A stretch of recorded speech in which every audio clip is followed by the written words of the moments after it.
6 minutes. You might mess up one team fight, you might mess up two, but a strong team fighting team like KT eventually got the initiation they want, and they won the game from it because ROX Tigers had to fight without fail every 6 minutes. They did. So game one over to the Tigers. Game two taken by KT.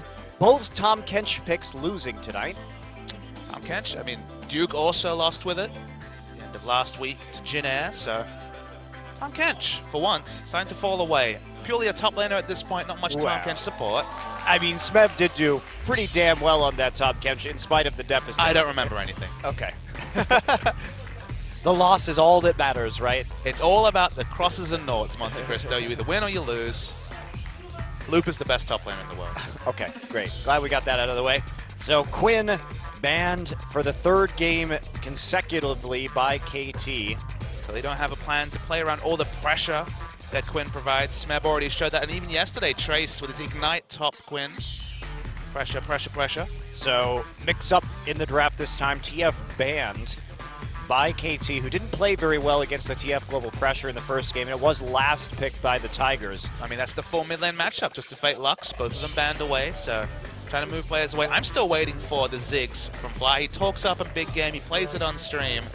I know it's a really risky proposition, hoping for Ziggs and champions, because the track record definitely a bit iffy when it comes to game times, and KT already takes it late. Yeah, they do, and it's been a late game series for the most part already tonight.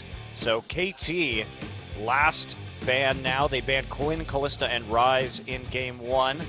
They did not take the Callista. Callista not taken by anybody in game number two in spite of that ban. They're expecting the Rise ban to finishing off. Rise has been 100% pick ban. We've actually only seen one pick. It's only got through once, and it was a victory. So the Rise premium has certainly been very, very high, but ROX are really waiting to the last minute to make their decision. Well, Corki has been their ban, but they're going to leave up either Rise Ooh. or Corki or both. Kindred, not an option for KT. With so much available, where will KT go with their priorities? Score is an excellent Elise player, but Corki has, as you mentioned, been the big ban. It has been, and it's honestly come as a bit of a surprise, considering that it hasn't been a priority, but the Rise seems more likely for KT and their split-pushing shenanigans. Corki, Elise. Instant answer. Instant answer, indeed. So now Score is going to have to play a new jungler for the first time this season. He has only played Elise and Kindred so far. Tracking back his play, of course, excellent control jungler. He was always very, very strong at the Rek'Sai. So Rek'Sai, given how popular she's been this season, would be an understandable pick, especially when you're dealing with Rise, who in early laning phase going to reach the ire, whether he's top or mid of the enemy jungler. So the information that you get from Rek'Sai always been super, super important, and just amplified when you have some of these more weaker laners that are privy to the turret dumps. A Lucian would be no shock once more, as KT continues to put a lot of emphasis on that particular AD carry. And will Fly just be on Victor duty, or will we actually be seeing the mid lane Rise come through? I guess that's a question we'll find out in the last rotation, though. Rek'Sai, again, expected jungle pick here for Score, but a pivot from the more damage-focused junglers he's been focusing on this season. Yep, so Rek'Sai for the first time for Score, Lucian once again for Arrow, and now we are going to see what exactly ROX have up their sleeve. They have a flex pick in that Corki. We've seen it mid, we've seen it AD carry. Operates very well in either of those positions. Sandra certainly wasn't a cornerstone of the game plan from KT, but has definitely been one of the big champions given the flex pick nature of these drafts. So frequently have we seen it only last rotation that the roles for champions comes through, just given how many multiple role flex pick champions exist. Varus being hovered over. Probably be a mid lane Varus if we were to see it. Could go for a big poke composition. They have Alistar and Elise for disengage. Kuro is a noted mid Varus player, yes, so that makes sense. I'd be surprised to see anything other than Varus in the mid lane. The unique thing about Varus is that he has AD poke that does line wave damage, so he can wave clear and poke AD-wise. And between Corki and Varus, that's massive mixed damage poke. Well, and as you like to point out, there was the change on 6-1, which makes Varus a more interesting pick. Yes, so with the change to the Masteries, the Storm Raiders Surge with the 75% slow resistance. Every time you get that 30% damage, which of course is the usual poke from a couple of AD item Varus, when you're charging up your next Q, you won't be slowed, self-slowed. So the self-slow is actually the relevant one there. So Storm Raider Surge will be the likely Keystone Mastery pickup from Varus. Yeah, so it's the first time we are going to see this pick this season. Kennen, another strong disengaged champion to round out their poke composition. KT, they've gone for the Lissandra. The moment you see Varus, you expect him mid. Lissandra's one of the best champions to get in there, lock him down. It's going to draw out cleanse you'd expect. Now, when Athena played forever in the IEM Cologne, he did take teleport, I believe, against Lissandra, against specific double engage comps, just for the flexibility of teleporting around. But against Rek'Sai Lissandra, taking that cleanse seems very, very necessary, and he does change. Yeah, curious. So, all right, we are going to see some Coup Tigers, or, well, technically, right, Coup Tigers staples here with Kennen and Varus and Corki from last year. All these players definitely known for these particular picks. They put it together into a pick composition. But it's not Tank Wars up the top this time, Monty. Ryze versus Kennen. I like it. Kennen as an answer to Ryze is interesting. I mean, you can see the potential. Elise and Kennen get their CC off. Burst damage will be real. But this is going to be a spicy one around the top lane. Expect to see Score and Peanut rotate extensively around Ssumday and Smith. True, and Fly, eyes on him too. Because how are you going to stop this poke composition? The answer is through the use of Lissandra, TP, and flank. And that's something that Fly was very inconsistent with in the last game. He managed to close out the game with it, but only after a few missed opportunities. Teleport flanks with the Shen riding as well. Could be interesting. Could be. So a good game on our hands. KT wants to team fight this one out, scale with that Ryze, and ROX Tigers, they want to siege up early, disengage with all their CC, try and poke down some objectives. I'm looking forward to watching this one. We are about to get into the final third game of this very exciting series between KT and the Tigers. Let's get into game 3.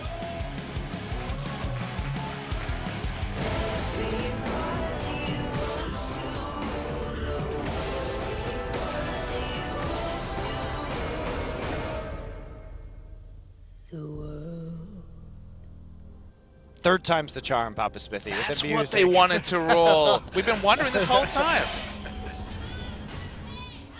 Okay.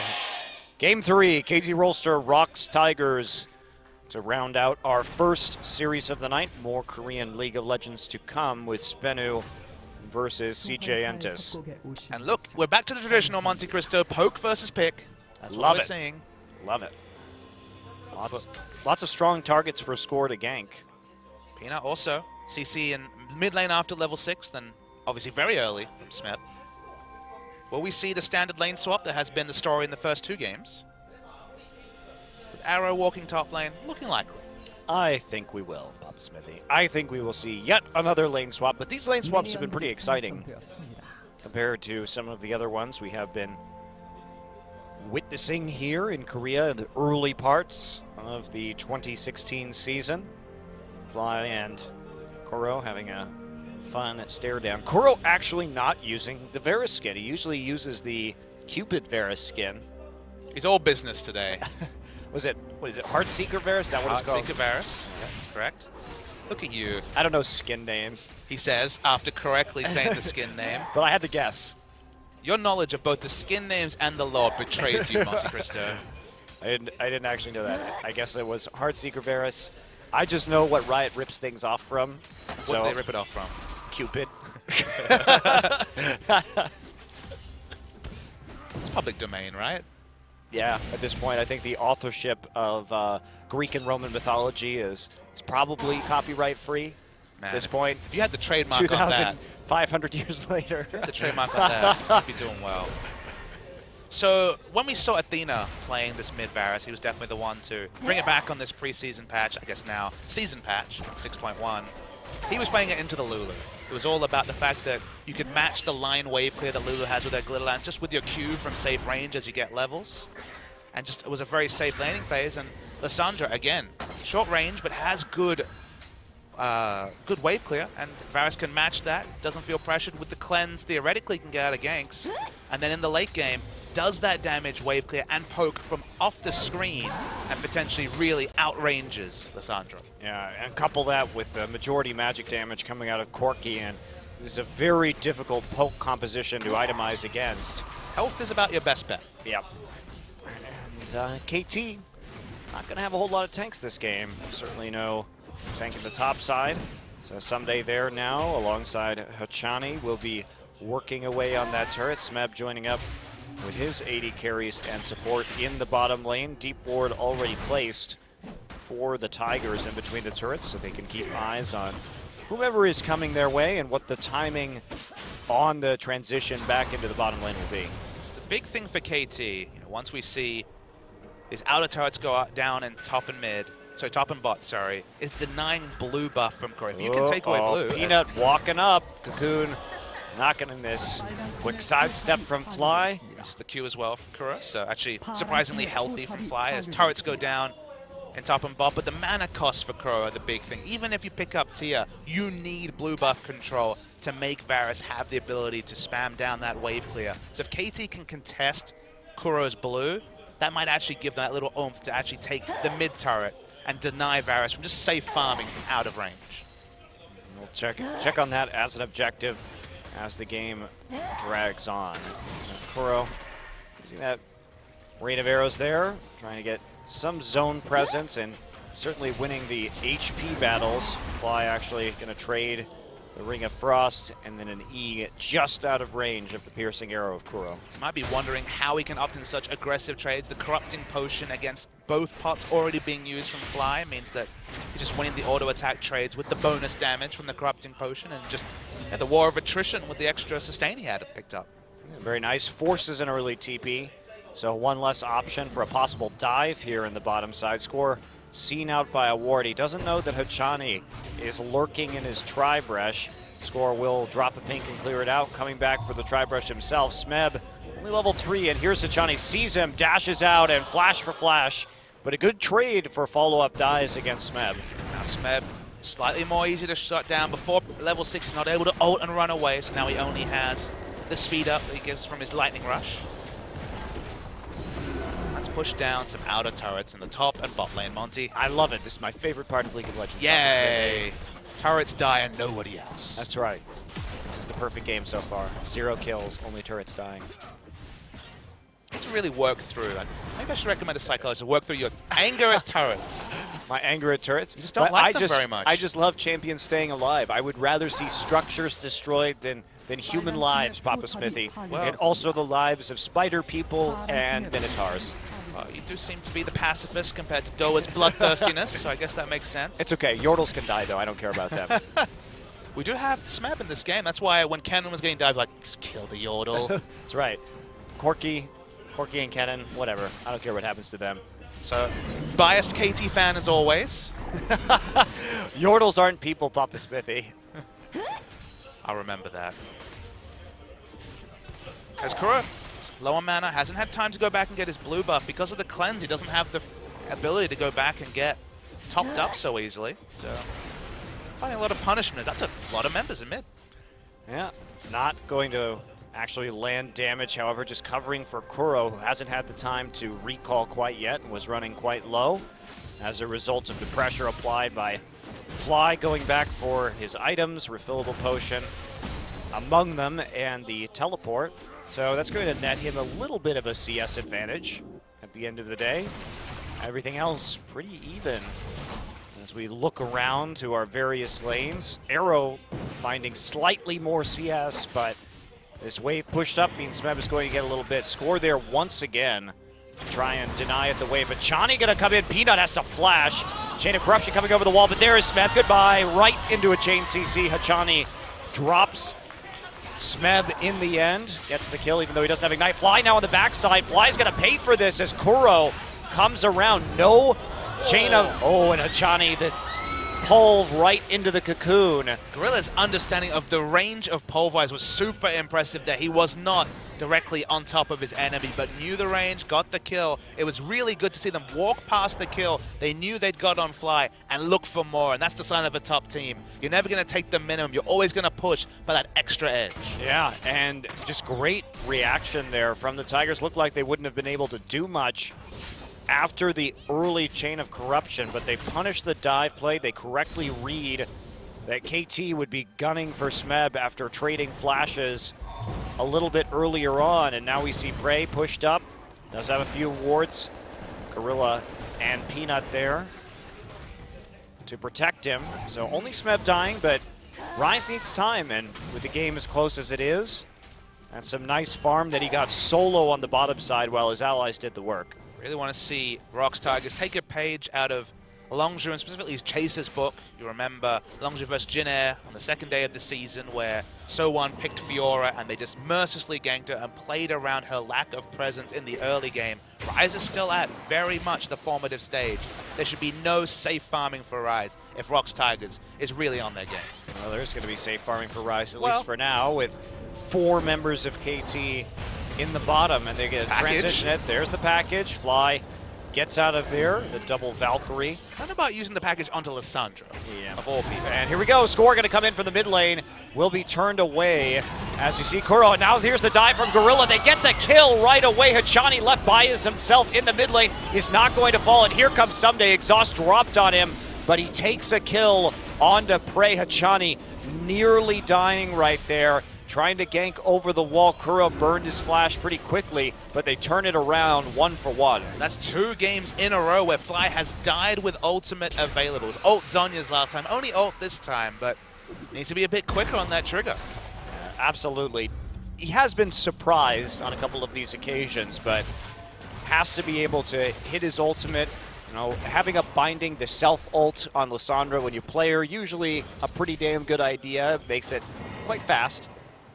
Looked like for a second there Ssumday might pick up a blue buff, but no such luck. Fly picks it up. Who needs to stack tier anyway? Nope. Smithing. No stacking allowed. So Ssumday actually went in for a pretty early tier this game. A lot of time we see Catalyst into tier just for safety, but considering the lack of threat on Rise, and now the fact that he has a kill to go with it. But you get the story of this game encapsulated in the item pickups. Double stacking from Ssumday, rush of the Sorcerer's Boots from Smeb, so he's got damage quick. Yeah. He's looking for that first ult to really ravage a team fight. Yeah, gotta take that edge right now and keep on running with it. Fly once again over the wall with his Glacial Path. Probably gonna see quick distortion boots as well.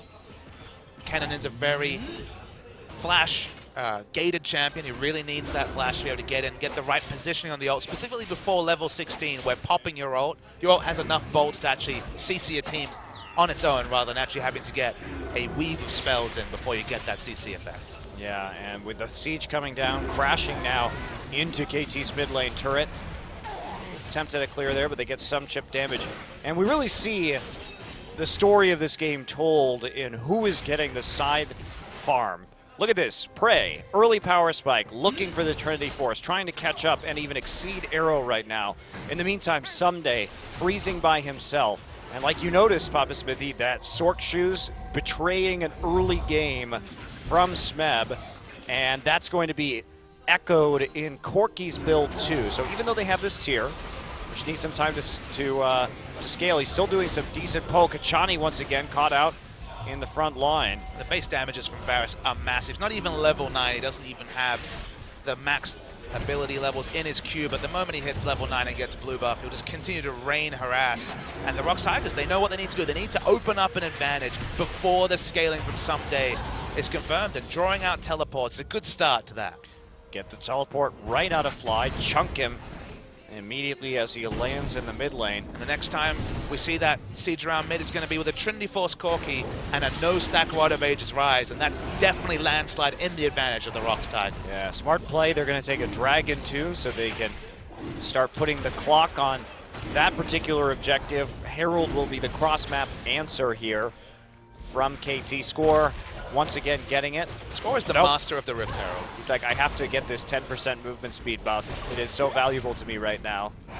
Wait to see who actually picks it up. Has been jungler's paradise for some reason. I need to farm faster, guys. Sorry. He got it. He got the Rift Herald. Thank God that Score picked up the Rift Herald. There is an argument to be made that with the wave clear on the ROX Tigers, that Rift Herald actually isn't doing anything in a lane. So maybe you just go ahead and give it for that quicker jungle clear, but I still think that 3 Rift Heralds on Score so far this series has been a bit excessive. That's, I think, a fair point. Absolutely. Smeb, Bissell Scepter, Sorcerer's Shoes is what he's looking for. And look at this, a really fast rush. Now, some people might wonder, why is Varus back? Because you think, okay, Last Whisper, objectively nerfed, almost a non-factor in most games. The build used to be Mana Moon into Last Whisper, very cheap build. You get armor penetration now from this more Malmortius. It also gives you very useful stats when the shield is popped. You get that attack speed, lifesteal, and spell vamp. So it just actually fits Varus really well. And then Ghostblade also is a big factor. It's Hachani smelling around for a flank in the back. Yeah, it does see Hachani get found out right. He walks into a brush. Hachani, no, is just dead as he face checks a brush with a pink ward in it. And what can only just be described as the most Hachani thing possible. Had a nice flank there, and then it all fell apart, and that means mid-turret goes down for the Tigers. He started off the season with a face check, and in this game here, this series had 2 quintessential Hachani moments. We don't have OQ moments anymore, so Hachani's filling that void for us. Of amusement. Arrow there, dashing over, puts some pain onto Pray. Smeb now, they're looking to smoothly transition this into a top lane inner, their first tier 2 of the game here, and that would be quite quick at 15 minutes, but Ssumday eats a huge amount of damage as the Tigers keep on rolling with their poke composition. It's perfect timing. Pray with a 14-minute Trinity Force. He went back and got it with that all the minion gold he got from the freeze, as well as the kill and the assist, and is now immediately translated into pressure. This is a fantastic execution of poke from the ROX Tigers. Keep going. Goodbye, Hachani. Oh, does escape. But here we go. Another turret. Sub 15 minutes. 4 down now for the Tigers. They are well on their way, and what an excellent power spike by the Tigers. And we talked about KT stealing away Kuro's blue buff. Nope, it's the other way around. ROX Tigers have had all the control. They're the ones controlling the enemy blue buff. And it's just so hard to communicate how powerful Varus's poke is this early in the game. It's so hard to itemize against Trinity Force Corki and this Varus, because the turret damage is confirmed with the Trinity Force procs, and each Q, you're doing what? A third of everyone's health in a line physical damage that can wave clear, that can poke multiple people. Varus is the only champion that can do that, barring maybe the most opportunistic of EQ combos from a Jace. Yeah, and Smeb finally getting some farm in this game. He has actually surpassed Ssumday though, and Fly gets knocked around. There's a TP coming in. Pray actually going to come in with a package. Gorilla has to tank part of that culling, but here's Peanut. Drops onto Hachani and grabs the kill. Gorilla on the follow-up, and Smeb just destroys Fly, who gets caught within the slicing maelstrom and is sliced. And there's a minion wave and a turret. Goodbye, turret. Goodbye, second inner turret of the game. This is just excellent play from the Tigers. It's turret genocide, Monty. Oh, God. Poor turrets. They never stood a chance. Actually, I don't care about the turrets either. I know, you made that very clear. If anything, ROX Tigers have gotten too many kills this game. It's not clean enough for you. It's not. Bring back Jin Air. It's too dirty. Bring back Jin Air versus SKT game 1. That's right. I only accept 1 kill every 5 minutes of the game. This is too many. Really? That's actually progressive from you. You were a 1 kill every 10-minute man beforehand. Adjusting expectations. I have adjusted my expectations to the new patch, the new season, which does bring slightly more kills with it, with a downgrade in the vision. But speaking of vision, this is probably the Tigers' best vision game so far in this series. Look at that conga line between the enemy base and the dragon. That is a lot of vision. Of course, there was a lot of fighting and skirmishing around there. Smeb picking up a kill. One thing I want to touch on with KT's itemization. Gank top. Sorry, Papa. Here we go. Smeb's, Score. And Ssumday are easily going to kill Smeb. He was Ssumday. He was really in a bad way. Yeah, he was in a very bad way. Caught out with 0 vision. So just as I praised the vision, that's a SMEB overextension. Should have stuck with the conga line. Yeah, gotta be by your conga wards. But I mean, in terms of itemization, Rise, quintessential scale champion, tier and Rod of Ages coming through. You look down at Lucian, one item power spike of the Essence Reaver is minimal. It's all about that second item, whereas Abyssal Scepter, instant damage upgrades coming through from ROX. What? All flashes. That was a mistake. He was probably trying to type out a timer right there on the flash. He actually takes a Q and E as a result from Kuro. The rage use of abilities by Kuro. Maybe they were having he was trying to make him feel better. He's like, oh, I accidentally used my Q and E, so that Gorilla wouldn't have to say that he accidentally used the flash. I like to think they were having a running race, and because he has distortion boots, he gets that extra movement speed after he flashes. So credit, nice. Got there first to the middle of the mid lane. This poke damage is insane. Yeah, fortunately for Gorilla, actually, as far as Alistar's go, he doesn't need his flash that badly because he's mostly just playing defense. He's the this goalkeeper. Game. Yeah, he doesn't actually have to go in. He's so absolutely. It's not the end of the world if he doesn't have his flash. It's a lot less meaningful than if he had to engage. Well, the squishiest double AD backline to fend people away from. Waiting for the flank. Oh, Johnny's on a mission, so is Fly. Fly coming around with his CP. This is it. They're going to go in on this. E over the wall. Not going to be taking Gorilla up. Ready to pull. Johnny has flash. Taunt flash is a possibility, but the scaling items means that opting to team fight is so risky from KT. They will lose the majority of their base if they misfire. Yeah, can't do it, so instead they buy themselves some more time.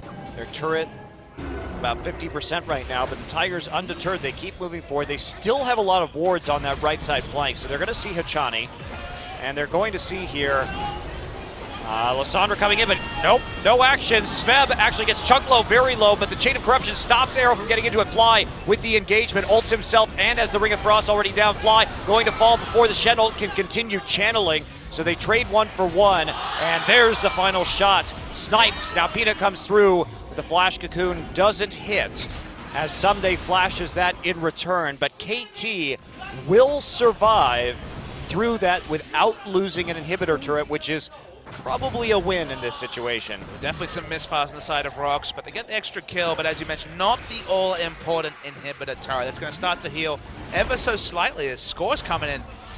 Gangbusters fast. Yes, he is. Ult used. He's going to get stunned up, so no follow-up to that attempt. He still wants to take a little more damage to his face. Waiting for more people to come around and try and take away this dragon that would deny an early 5th dragon stack from ROX. You know, get that answering dragon, get those 6% stats, hold out the game, buy more time. The longer this game goes, the closer Ssumday's going to be to his 6-item stage. Yep, they get that dragon. So no more quick stacking here from the Tigers. Fly moves in to clear out these minions. He's working himself towards, of course, Ezonia's Hourglass. Just skipping the Frost Queen's claim this time, going for Morello Nomicon first. I gotta say that moving away from the Victors and Luxes of the world has proved very painful for specifically Fly. In the last game, he did have a very good engage to end the game, but was again struggling in terms of the KDA. This game, 0-4-2.